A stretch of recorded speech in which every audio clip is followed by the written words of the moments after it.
guys, it's Jordan and welcome back to my channel. Today we're going to be reviewing and discussing A Torch Against the Night by Sabaa Tahir. And I did receive an ARC of this. I did pick it up at BEA this past spring. This is the second book in the An Ember in the Ashes series. I believe I think that she is officially doing 4 books. It is a YA fantasy based, in my opinion, very loosely on ancient Rome. I don't really see a lot of the ancient Roman culture really at all. I don't really know what the problem is with this particular series, but I really enjoy it while I'm reading it. It's a really good time. They're really fun, fast-paced, easy reads, but I don't necessarily like what I'm reading, if that makes any sense. They're enjoyable, but there's something missing from this series. I don't know what it is, and it drives me nuts that I can't tell you what that is that I don't like about it, because that is completely unhelpful for me to just say there's something about this that I don't like but I just don't know what it is. I can't figure it out. I don't know if it's the lack of backstory, world building, the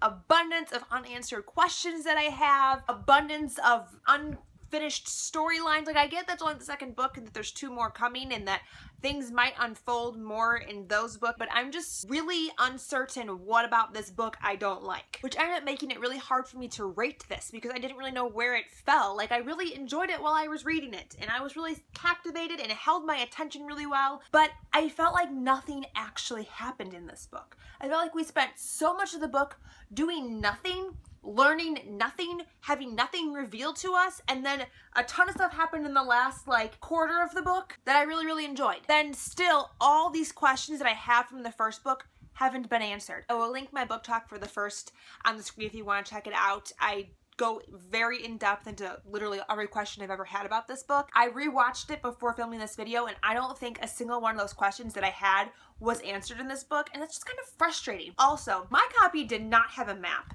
This is, like I mentioned, the ARC. I wish to God they would have put the map in this book. They were saying things and there were just names being thrown out all over the place, and unfortunately the map that ended up being released with this book is a little bit different than the map in the first book, and it's a bit more detailed and labeled a bit differently, so it would have been nice to have that other map in this edition. I don't want to have to carry around 2 books with me and reference the map from the first book to understand what's going on in the second book. That was really inconvenient. It led to a lot of really confusing scenes and I had no idea where I was in relation to anything in the world. That would have been really helpful to have, just saying. I just am very torn and unsure about how I feel about this series, and it's really frustrating me. So in the end, I ended up rating this, I think, a 4-star, maybe a 3.75. I don't really know. I can't decide. So I think that's really all I can say for the non-spoiler section of this video. If you've not read this book yet, you're going to want to leave. I don't want to spoil anything for you. So like I mentioned in the spoiler-free section, I felt like there were a lot of things that happened in the first book that weren't explained in this book, that nothing was really addressed or resolved. Like, I feel like we need some kind of resolution of some things. I just didn't feel like it was there. This book does start off immediately after the first book. We jump right back into the action, which is really nice because the first book ended on a really big action scene. Leia and Elias were escaping through the tunnels. Helene had just let them go. This literally started right after that. It didn't take place like 3 months later after they'd already escaped. It was a nice, quick, good way to get back into the book. I love it when books start off on big action scenes, especially if there's sequels or so on in the series, because it makes the sequel easier to get into, in my opinion. We're not starting off with this big lull, here's everything that happened in book 1, here's the fallout in book 2, everything that sucks right now and that we have to resolve. So I liked that we had a really strong introduction scene. Also, a really cool thing about this book is that we have 3 perspectives. We have Leia and Elias, who are both featured in the first book, as well as now Helene. And Helene's one of my favorite characters, so I really like to have her perspective in there as well.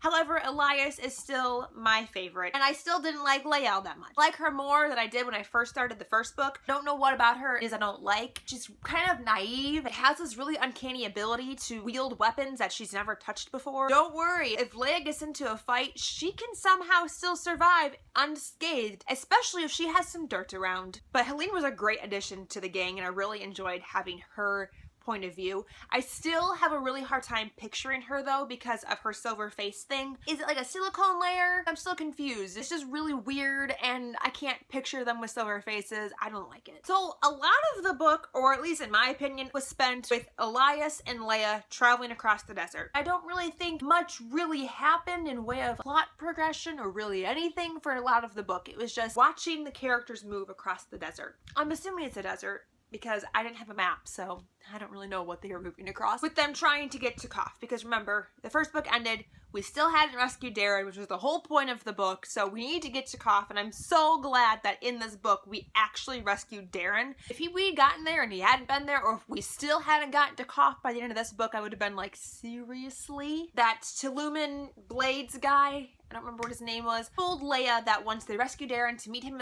in the desert because they have work to do. I'm assuming that's probably going to be where the third book kind of leads into, because at the end of this book, we have Leia and Elias in the cabin in the forest because Elias decided that he wanted to be the soul catcher. You know, that was a great idea. I was really rooting for him in that decision. Oh, I don't think she can stay there indefinitely. Hopefully we can heal Darren. Jeez, are we not going to be able to like heal Darren until halfway through the next book? Are we going to spend so much time in this cabin in the woods? When Elias and Leia are escaping from the Black Cliff Academy, Elias's lovely, lovely mother poisons him with this poison that's supposed to kill you slowly over the span of time. He's experiencing all these seizures and these visions, and he's going back and forth to this in-between world, the waiting place where the souls are just kind of collecting and gathering until they have their unfinished business resolved and can move on to the afterlife. He keeps going back and forth to there, and he meets this woman. I don't remember what her name is. It starts with an S. She's a djinn, and she betrayed her djinn brethren. They all got locked in this place, except for the Nightbringer, who's the leader of the djinns, and somehow did not get locked in the waiting place. Still don't learn very much about Nightbringer. We learn that he's the leader of the djinns in the first book, and in this book we learn that there's this weapon called the Star, and it was used to lock all the djinns in the forest, but then it got disbanded or destroyed by the scholars, and he has to go collect all the pieces of the Star to put it back together, and it will unlock the forest prison and release all of his djinn brethren. But the pieces of the Star have to be given to him through like love and friendship, so he can't just steal them from people. Like, is it really a star? Is it like some kind of device? Like, what is it, like a metaphorical star? What do all these pieces do? Because they seem to have been wielded into different items. Leia's armlet is part of the Star, so it seems like these pieces of metal that were once one large star, maybe it's an actual star, I don't know, are now turned into other items. So does he have to melt them all down? Do they just like fit together like a puzzle? Like, really, what is this contraption that he's building? If he just puts them all in a pile, does it like rearrange itself? He has been impersonating this Keenan character for 2 books now, and Keenan was never actually Keenan, but he was the djinn who molded himself into a little boy, was adopted into the rebel society, and then infiltrated it and destroyed all of it, and has been controlling everything from the inside pretty much. And then he sleeps with Leia. Ew. Also, we don't really learn his connection with the commandant. Why is this weird tattoo all over her body, and how come there's different pieces of the tattoo that are older and others are newer? What does the tattoo mean? Is it some kind of contract between her and the Nightbringer? We know she wants to be the Emperor, but what does it have to do with the Nightbringer? Like, why are they in cahoots together? I don't remember this being addressed. And then with the augurs, we still don't know why there's one woman augur. We don't know the significance of the augurs or how they come to be, or if it's the same 14 that's been the entire time, or if they get like re-elected every 7 years. We also don't know anything about Helene's powers. That was completely untouched upon. Where they came from, how she got them, was it because the augur healed her that she got these weird singing powers? And then she talks about how has always loved and has these feelings for Elias, but Elias and Leia have countermeasures of each other's melodies, so they seem to be like mates on some kind of level, like they complement each other. She doesn't really ever use them in this book. When Elias gets poisoned, I don't know why he didn't think to reach out to Helene to try to persuade her to heal him. It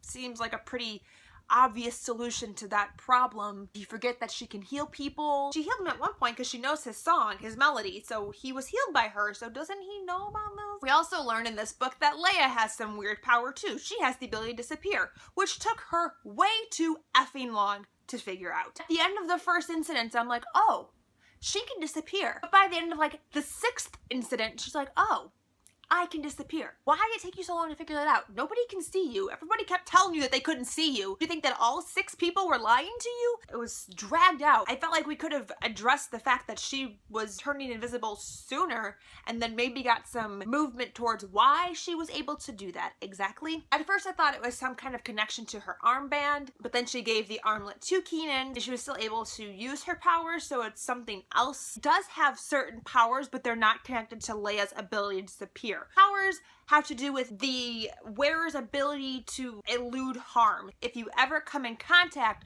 with the armlet, it's harder for you to die. You can't be killed as easily. So that's maybe why Leia doesn't get harmed in fist fights ever. But then does that mean that Elias also has this ability to not be harmed as easily because he did touch it in the first book or earlier in this book? I don't know. He came in contact with it. Does that mean it should have been harder to kill him? Is that why it took so long for the poison to kill him? I mean, in the end, it did actually end up killing him. And then we have Cook, who is like this really weird character who appears randomly in places and like offers information or offers like advice to Helene, and she like can crawl in windows and she can crawl up sheer cliffs, and she's an old woman and she can just scale the cliff no problem, and she killed a mask somehow. I mean, I don't know how the hell this old woman killed a mask and tied him up to a tree. Who is Cook exactly? I still think that she has some kind of connection to Leia and her family, and something that I really picked up on in the book once we met Darren is that Darren's described as having pale skin, light eyes, and blonde hair, and Leia is always described as having dark hair, more like a bronze tan, and gold eyes. That's very unusual. It's not impossible, but it's unusual for siblings to look that different. So I'm wondering if maybe perhaps they don't have the same parents, or maybe one of them was adopted into their family. I mean, Leia's parents do like to take in children off the street. I mean, they took in Keenan, who ended up being the Nightbringer. I don't think her parents are dead personally, or at least one of them is not dead in my opinion. Then her older sister is also dead, but is she really? I don't know. We don't know what she looks like to compare to see if Darren or Leia's the one that's been adopted off the street or the one that has a different parent. Maybe parents that took her in are actually dead and they look like Darren, but she was adopted or she had a parent from outside the marriage, and so that one is actually still alive. I didn't think that before. We also don't know who Elias's father is, but we do learn that one of the other masks who's working with Helene, Harper, is his half-brother. They have the same dad. Dad is described as being really good-natured, which is like the exact opposite of the commandant, so I don't really understand how those two got together to have a child. So maybe something happened after Elias was born or with him being born that caused the commandant to become as brutally awful as she is. Maybe something happened and that her father didn't approve of. Maybe whoever Elias's father is, grandfather Quinn didn't approve of, and that's kind of what spiraled this whole insane anger within the commandant. I don't know. We don't really find out any of that background story in this book. We don't know what's going on with Quinn. He's fled the Empire and no one's heard from him. And that was the whole reason why Harper even came on the mission. By the way, he had like 4 or 5 different names, and I kept getting confused who we were talking about because they would call him by his first name and then by his last name, and then he had like a nickname. It would have been nice for him to just have like one name. The whole reason why he wanted to become Helene's right-hand man was to become closer to Elias, and he was the guy who tortured Helene in the beginning, which was awful, and I felt really bad for her. He ended up being a spy for the commandant and then decided to go against the commandant, which was a little fishy. I didn't entirely trust him initially when he went against the commandant, but I really don't think he was ever on the commandant's side. I think he was kind of blindly loyal to her because she promised his dad that she would protect him and help him get through the academy. I don't know what the situation is with that there. I think I mentioned Helene at some point and got sidetracked. So going back to Helene, I consistently felt really bad for her in this book. Just couldn't really catch a break, to be honest, between being interrogated, being spied on by the commandant, and having to chase her friend in order to execute him, and then Marcus threatening that if she doesn't bring back Elias and give him this public execution to cement his position as emperor, he was going to murder her family. She ran into him at the tribal lands and let him go rather than taking him back to the Empire. I don't think she can do it. She finds out that the commandant has been gathering an army in this valley land. No one knew about it apparently, except for Marcus, who's like, of course I knew about it. I'm the emperor. Well, why did he not tell anybody? Because he didn't want to seem weak? If he would have told Helene, hey, this is the problem, maybe she wouldn't have abandoned Elias to come back to tell him that, which ended up jeopardizing her entire family. I felt so much for her when her sister and her mom and dad were killed. I mean, that was awful. And then her youngest sister gets contracted into this marriage with Marcus. Also, you know who we don't hear from at all in this book is Mason, the guy that led the rebel army. who actually were the ones that killed the previous emperor. Even though the commandant wanted it done and she kind of manipulated that situation, we don't really hear a lot from the rebels if it is truly the real rebel cause or if they were like planted there by somebody else. But I feel like they're going to be tied back into the next book because remember they have to go meet the Tululam Blades guy. We also get reference of this woman in the in-between waiting place who has been there for 10 years and she's unable to pass on because her unfinished business hasn't been resolved. I feel like that's important. How long has Leia's parents been dead? Has it been 10 years? Is this maybe her sister or one of her parents? It could possibly be her mother. Maybe it's Harper's mom. It seems relevant to something. Someone killed the commandant or the emperor or the rebel leader guy or the Jinns. Nothing. No one's actually really died in this book except for Elias, which is a problem, and the warden, which was a good thing. I think those are all my thoughts for Torch Against the Night by Sabaa Tahir. I know it's really scattered and like a lot more question than like me actually discussing content of the book. But to be honest, like I mentioned in the beginning, I don't feel like a whole lot actually happened in this book, but I feel like a whole lot of questions weren't answered and I have more questions now than I did before. I would love to know what your thoughts were on A Torch Against the Night in the comments down below. Thank you guys so much for watching. Until next time, I'll see you very soon. Bye!